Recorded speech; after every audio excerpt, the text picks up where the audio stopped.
Merci de nous suivre sur infolive.tv. Voici les titres de l'actualité. Alors que les ministres Ehud Olmert et Tzipi Livni se sont entretenus ce dimanche avec le président égyptien Hosni Moubarak à Sharm el-Sheikh, des avancées semblent avoir lieu concernant un accord de trêve entre Israël et les factions palestiniennes de Gaza.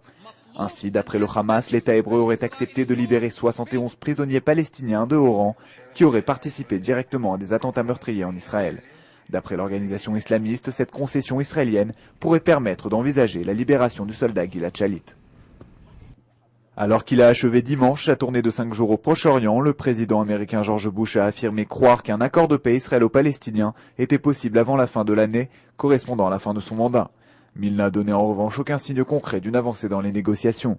Samedi à Sharm el-Sheikh, le chef de la Maison-Blanche avait pu rencontrer le président de l'autorité palestinienne, Mahmoud Abbas, et a tenté de le rassurer sur ses intentions d'œuvrer pour la création rapide d'un État palestinien. Une quinzaine de députés, membres de la Commission de la Défense et des Affaires étrangères de la Knesset, ont demandé la convocation en urgence de l'Assemblée israélienne pour débattre de l'état des discussions avec les Palestiniens. Cette requête intervient en dépit du fait que le Premier ministre Ehud Olmert doit se prononcer devant cette même commission la semaine prochaine. Les députés ne devraient toutefois pas obtenir davantage de transparence de la part du chef du gouvernement, qui ne souhaite pas détailler en profondeur l'état des discussions. Dans le reste de l'actualité, on apprend qu'en marge de la visite de George Bush en Israël, le chef d'état-major de Tsahal, Gabi Ashkenazi, a rencontré la semaine dernière son homologue américain, l'amiral Michael Mullen. D'après le Yediot Aharonot qui révèle l'information, la menace iranienne et les options à mettre en place pour lui parer auraient été au cœur de l'entretien entre les deux hommes.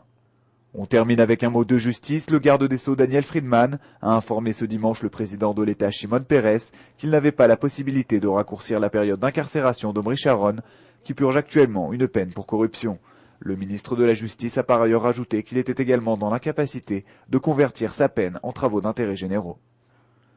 C'est la fin de ce flash. Merci de nous avoir suivis sur infolive.tv.